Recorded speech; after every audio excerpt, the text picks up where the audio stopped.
ನಿನ್ನೆ ಪಾರ್ಲಿಮೆಂಟಲ್ಲಿ ಸರ್ವಾನುಮತದಿಂದ ತೀರ್ಮಾನ ಆಗಬೇಕಾಯಿತು. ಸರ್ವಾನುಮತ ಆಗಬೇಕಾಯಿತು.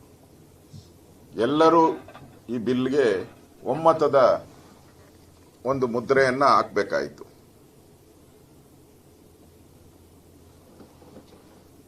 ರಾಜ್ಯದ ದೇಶದ ಮಹಿಳೆಯರ ಪರವಾಗಿ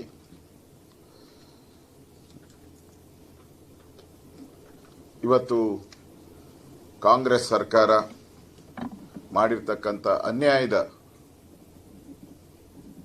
ರಾಜ್ಯದ ಜನತೆಗೆ, ದೇಶದ ಜನತೆಗೆ ತಿಳಿಸುವಂತ ಇದೊಂದು ಪತ್ರಿಕಾ ಸಂದರ್ಶನ ನಂದು.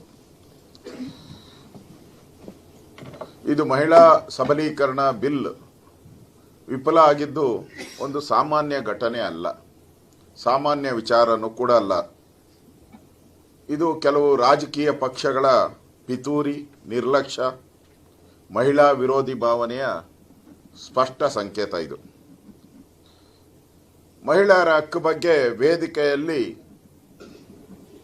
ಕಳೆದ 60 ವರ್ಷ ಅಧಿಕಾರ ನಡೆಸಿದಂತ ಕಾಂಗ್ರೆಸ್ ಅವರು ದೊಡ್ಡ ದೊಡ್ಡ ಭಾಷಣಗಳನ್ನ ಮಾಡ್ತಾರೆ. ಆದರೆ ಕಾರ್ಯರೂಪಕ್ಕೆ ತರುವಂತ ಸಂದರ್ಭದಲ್ಲಿ ಅವರು ಶೂನ್ಯ. ಅದು ಮಹಿಳಾ ಬಿಲ್ಗೆ ಬೆಂಬಲ ಕೊಡುವಂತ ಧೈರ್ಯ ಇಲ್ಲ ಅಂತ ಹೇಳಿದ್ಮೇಲೆ ಮಹಿಳೆಯರ ಬಗ್ಗೆ ಮಾತಾಡುವಂತ ಅಧಿಕಾರ ಇಲ್ಲ. ನನ್ಗನ್ಸ್ತತೆ ಕಾಂಗ್ರೆಸ್ಸಿನ ಮಹಿಳಾ ಮೋರ್ಚಾವನ್ನ ಕೂಡಲೇ ರದ್ದು ಮಾಡಿಬಿಡಿ. ನೀವು ಯಾಕೆ ಇಟ್ಕೊಂಡಿದ್ದೀರಾ? ಆ ಮಹಿಳಾ ಅವರು ಮೋರ್ಚಾ ಅಂತಾರೋ ಏನಂತಾರೋ ಘಟಕ, ಮಹಿಳಾ ಕಾಂಗ್ರೆಸ್ ಘಟಕವನ್ನ ರದ್ದು ಮಾಡಿಬಿಡಿ. ಇನ್ನೇನಕ್ಕೆ ಅವರು ಪಾಪ ಅವ್ರಿಗೆ ಬಹಳ ಆತುರತೆಯಿಂದ ಕನಸುಗಳು, 100 ಕನಸುಗಳನ್ನ ಕಟ್ಕೊಂಡಿದ್ರು ಅವರೆಲ್ಲ. ಏನೋ ಬಿಲ್ ಬರ್ತೈತೆ, ಪಾಸ್ ಆಗೋಗ್ತೈತೆ, ನಾವೆಲ್ಲ ಪಾರ್ಲಿಮೆಂಟ್ಗೆ ಹೊರಟೋಗ್ತೀರಿ, ನಾವೆಲ್ಲ ವಿಧಾನಸಭೆಗೆ ಹೊರಟೋಗ್ತೀರಿ, ನಮಗೂ ನಮ್ಮ ಹಕ್ಕು ಸಿಕ್ಕಿದೆ, ಇನ್ನು ಮುಂದೆ ನಾವು ಕೂಡ ಮಹಿಳೆಯರು ಈ ದೇಶದಲ್ಲಿ ಸಮಾನವಾದಂತ ಸ್ವಾತಂತ್ರ್ಯ ನಮಗೂ ಸಿಕ್ಕಿದೆ ಅನ್ನೋ ಭಾವನೆಯನ್ನ ಕನಸುಗಳ 100 ಕನಸುಗಳನ್ನ ಕಂಡಿದ್ರು. ಆ ಕನಸುಗಳು ಇವತ್ತು ನುಚ್ಚು ನೂರಾಗಿದೆ. ಅವರ ಶಾಪ ಇವತ್ತು ಇದು ಕೇವಲ ಮಸೂದೆ ವಿಫಲತೆ ಅಲ್ಲ, ಇದು ಕೋಟ್ಯಾಂತರ ಮಹಿಳೆಯರ ಕನಸುಗಳ ಮೇಲೆ ಹೊಡೆತ. ಇದು ಮಹಿಳೆಯರ ಹಕ್ಕನ್ನ ನಿರ್ಲಕ್ಷ್ಯ ಮಾಡುವ ಸರ್ಕಾರವನ್ನ ಜನ ಎಂದೂ ಕೂಡ ಕ್ಷಮಿಸೋದಿಲ್ಲ. ನಾನು ಕೇಳ್ತೀನಿ ಕಾಂಗ್ರೆಸ್ ಅವರನ್ನೇ, ಇನ್ನೆಷ್ಟು ಕಾಲ, ಇನ್ನೆಷ್ಟು ವರ್ಷಗಳು, ಇನ್ನೆಷ್ಟು ದಿನಗಳು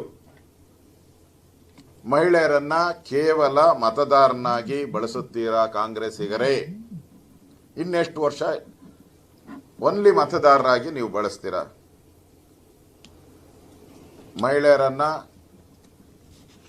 ಹಕ್ಕನ್ನ ತೆಗೆದುವಂತ ಪಕ್ಷಗಳನ್ನ ಜನ ಯಾವತ್ತೂ ಕೂಡ ಕ್ಷಮಿಸುವುದಿಲ್ಲ. ನೀವು ಮಹಿಳೆಯರನ್ನ ದುರ್ಬಲರು ಎಂದು 60 ವರ್ಷ ಈ ದೇಶದಲ್ಲಿ ರಾಜ್ಯಭಾರ ಮಾಡಿದ್ರಲ್ಲ. ನೆಹರು, ಇಂದಿರಾ ಗಾಂಧಿ, ರಾಜೀವ್ ಗಾಂಧಿ, ಸೋನಿಯಾ ಗಾಂಧಿ, ನೀವೆಲ್ಲ ಆಡಳಿತ ಮಾಡಿದ್ರಲ್ಲ, ಅವರನ್ನ ದುರ್ಬಲರು ಅಂತ ತಿಳ್ಕೊಂಡಿದ್ರಿ. ಆ ದಿನಗಳು ಇವತ್ತು ಮುಗಿದೋಗಿದೆ. ಆ ದಿನಗಳು ಇನ್ನ ಇಲ್ಲ. ಇವತ್ತು ನೀವು ದೇಶದ 70 ಕೋಟಿ ಮಹಿಳೆಯರಿಗೆ ದ್ರೋಹ ಬಗ್ದಿದ್ದೀರಾ.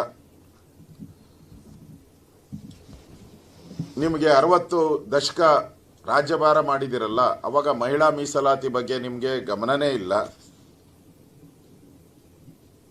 ನರೇಂದ್ರ ಮೋದಿಯವರು ಈ ಶಾಸನವನ್ನ ತಂದಾಗ ಅದಕ್ಕೆ ವಿರೋಧ ಮಾಡುವಂತ ಹೀನ ಕಾರ್ಯವನ್ನ ನೀವು ಮಾಡಿದಿರಾ.